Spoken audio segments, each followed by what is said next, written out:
My father didn't just take me to court. He stripped me bare with his words. In front of neighbors who once smiled at me, he called me useless, a shame to our family, a mistake that should never have been born.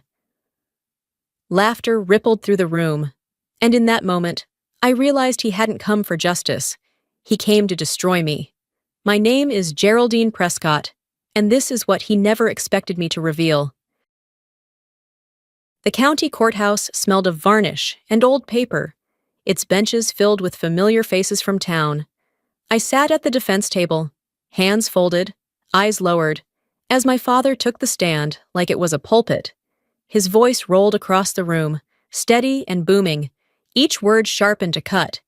He pointed proudly toward Daniel, who sat in the gallery, polished shoes gleaming, his wife's perfect smile, and a child on the way. Then he turned back to me, his tone curdled with contempt. "And then there's her. Nothing but a burden, nothing but shame." A ripple of laughter broke through the silence, not loud, but enough to pierce like a blade. The whispers carried down the rows, as if the hearing itself were some small-town spectacle. I felt every glance land heavy, like stones thrown in a public square. I lowered my gaze to the table, tracing the grain in the wood. For a heartbeat, I wasn't in that courtroom at all. I was back at our kitchen table, watching my mother polish it each Sunday after church, humming softly under her breath. That memory pressed against the present, holding me together when everything else seemed determined to tear me apart. I didn't flinch. I didn't answer. I breathed the way I had trained myself for years. Steady in, hold, slower out, hold again. The room thought my silence meant surrender. They mistook stillness for weakness. Inside, I told myself the truth he refused to speak. He might own this moment, but the story he was performing wasn't the whole of me. He could take the floor today, but the truth he'd spent his life denying would come for him soon enough. Morning light spilled through the thin curtains of my small apartment above the bakery, carrying with it the smell of fresh bread and coffee from downstairs. I was halfway through tying back my hair when a knock came at the door. The mailman stood there, holding out a stiff yellow envelope. My stomach tightened before I even touched it. The paper felt heavier than it should have, as though it already knew what it carried. I tore the seal, eyes racing across the words. Court summons. My father was petitioning to sell my mother's house, the house where I took my first steps, the house where she hummed gospel tunes while cooking cornbread, the house where she breathed her last. I sat down hard on the edge of the bed, the envelope dangling from my fingers. It wasn't anger that flooded me, not at first. It was something colder, heavier, like a stone dropping into a dry well and echoing endlessly at the bottom. That house was the last tether I had to her, the last place that still felt like mine. And now he wanted it gone, scrubbed from the map, the same way he always tried to erase me. A smaller slip of paper slid free from the envelope, handwritten in his blunt script. 4 words, nothing more. End the game. Geraldine. I stared at it until the letters blurred. To him, I wasn't a daughter. I was a pawn, a piece to be moved and sacrificed when the board demanded it. I folded the note back into the envelope, my pulse steadying against the sharp edges of the paper. If he thought he could cut away what was left of her, he was wrong. Some games weren't his to end. The attic groaned beneath my weight as I pushed through the hatch. Dust rose in the narrow beam of the single bulb, and the air smelled of cedar gone brittle with age. Boxes sagged against each other like old men leaning on canes. I pulled one forward, its marker ink label faded. Utilities. Inside, a stack of yellowed bills and receipts, edges curled and fragile. I lifted them carefully, expecting nothing more than years of forgotten payments. But buried near the bottom was a small notebook, the cover soft with wear. My breath caught when I recognized the handwriting, my mother's looping script. I flipped the pages, notes about repairs, grocery lists, small prayers scribbled in the margins. Then I saw it, a line written in uneven strokes. Paid 9/12. Don't tell Peter. I froze. My hands shook as I turned the pages. Month after month, The same entries. The dates matched the years when I had vanished from town. The years no one could explain. She had known.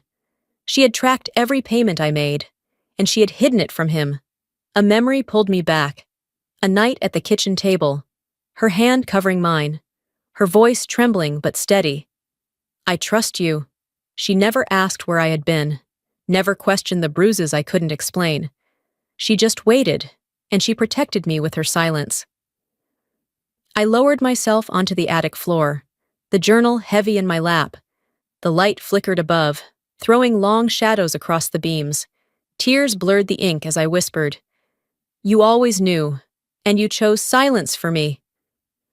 The truth pressed against me like armor, a reminder that even in her quiet, she had been my shield all along. The courthouse felt tighter this time, every bench full, the air thick with perfume and sweat. My father rose again, the microphone catching his voice and amplifying it until it echoed against the paneled walls. He gestured toward Daniel, parading his stability for everyone to admire. Houses, a wife, a future. Then he turned that same hand toward me, his tone curling into contempt. "She's never held a real job. While Daniel builds a life, she hides in some rented attic teaching a few kids to plink at pianos." A ripple of approval moved through the crowd like a low tide. His lawyer called an elderly neighbor to the stand, her voice quavering but eager to please. "I see her all the time, alone at the market, never working at anything useful." Whispers slithered down the rows. "Right, she lives off someone. Always disappearing." The lawyer laid a thin folder on the table. Bank statements spread out like a wound. Years of empty deposits. No clear income. I sat perfectly still, my fists pressed together under the table where no one could see. Each word from the witness box landed like another stone on my chest. From the corner of my eye, I caught sight of Mr. Alcott in the last row. He met my gaze and dipped his chin once, a small, steady nod that said more than words.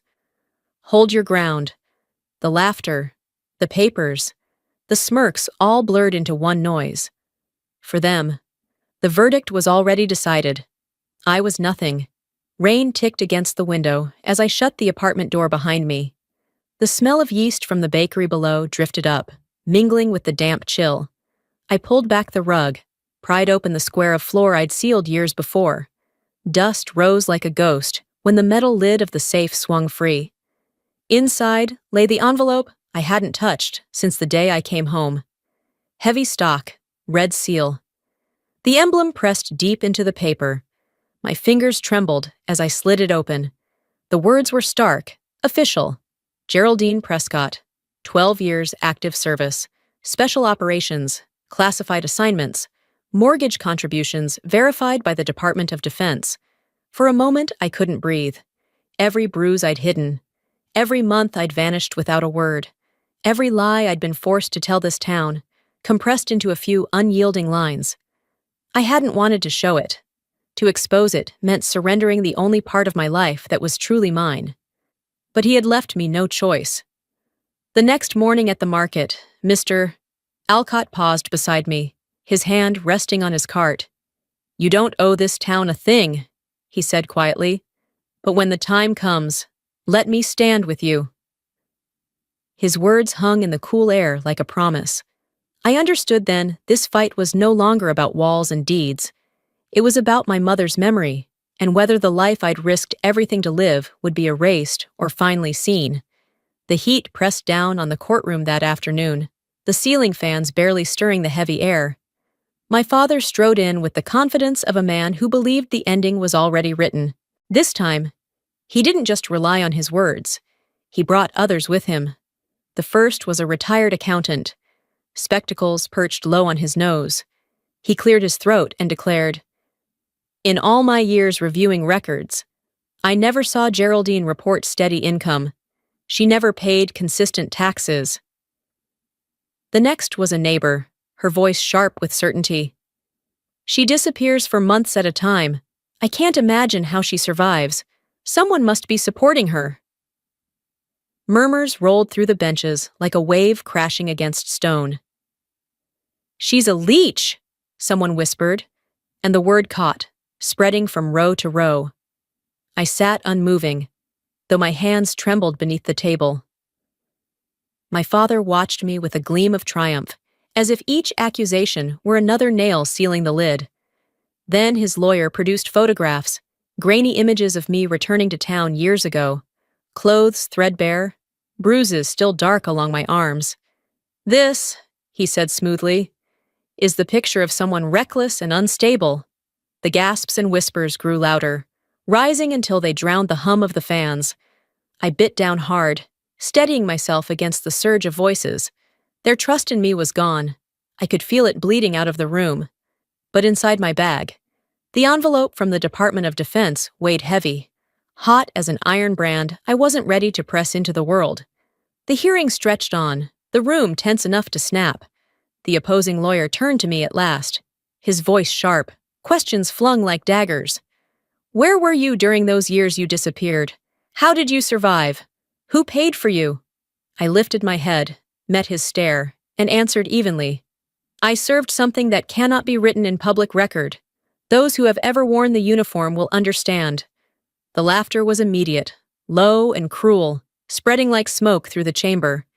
My father shook his head, smirking, satisfied. To them, I had just confessed to nothing at all. Then, from the gallery, Daniel's voice broke through, uncertain, stammering.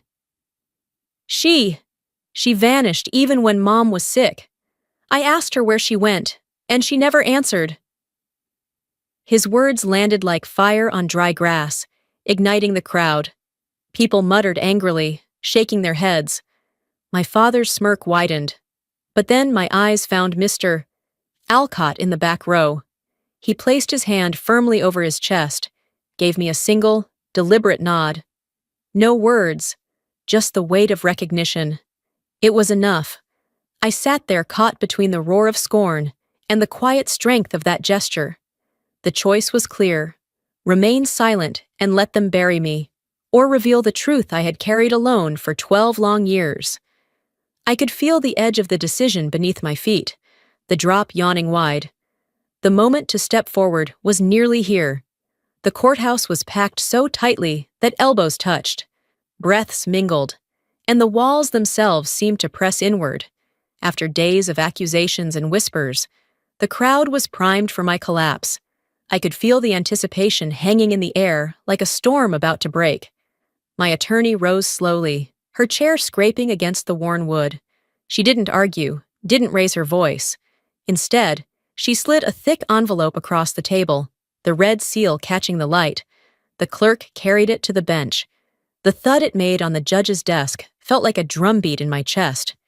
He broke the seal, adjusted his glasses, and turned the pages. The sound of paper shifting filled the silence. No one in the room dared breathe. Then, his voice cut through the stillness.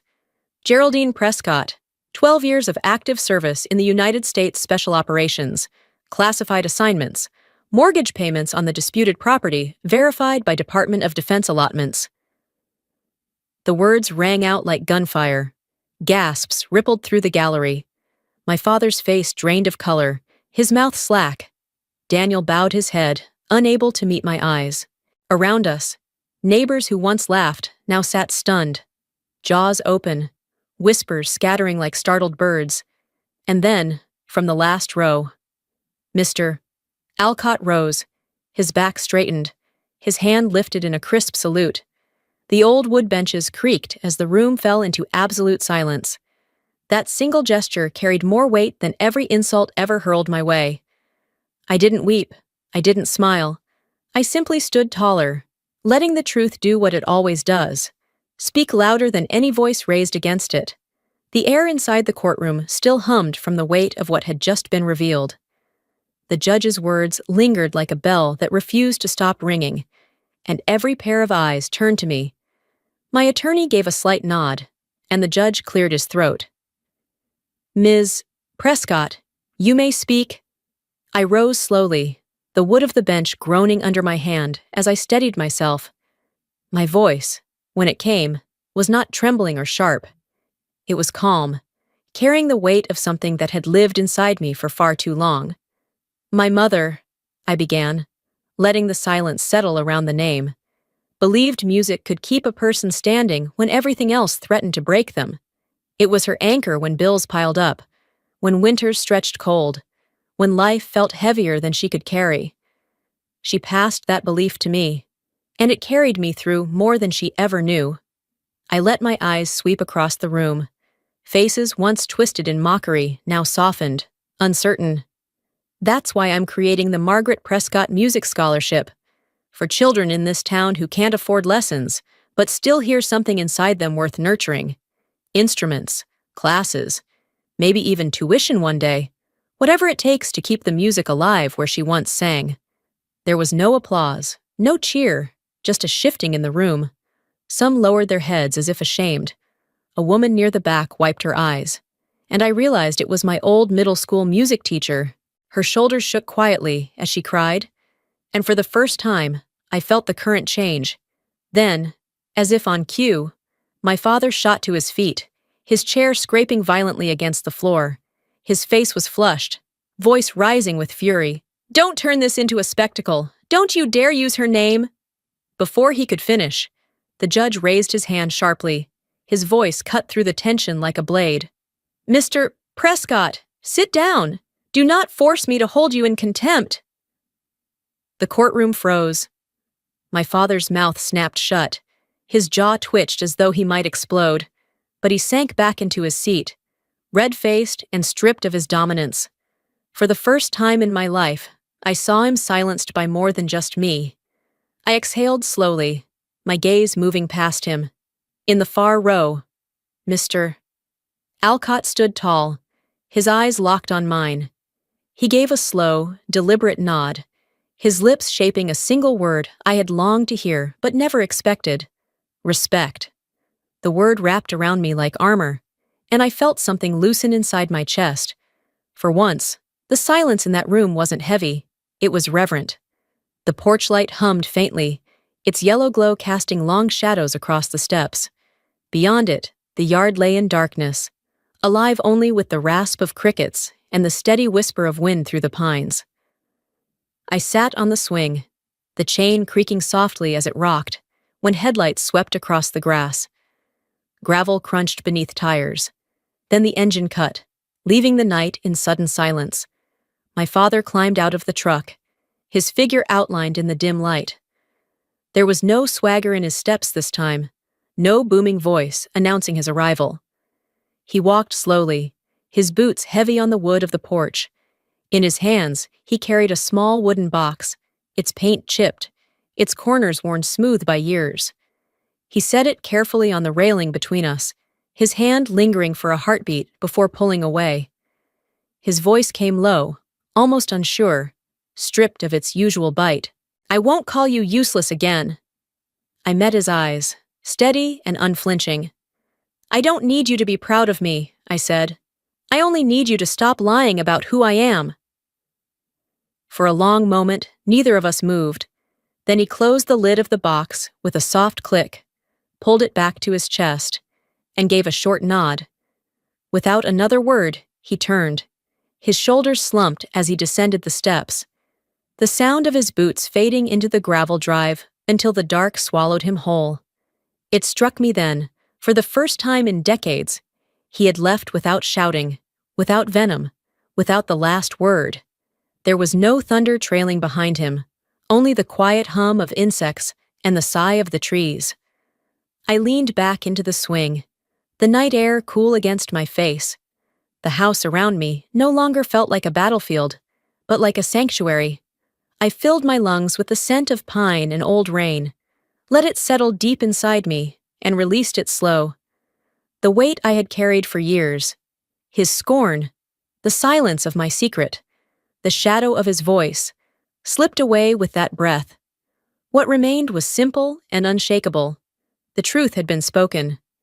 My mother's memory stood intact, and the house was mine, not because of a legal victory, but because her love had never left these walls. I stayed there under the porch light, listening to the steady song of the night, and felt a peace I had never known. For once, the quiet belonged to me.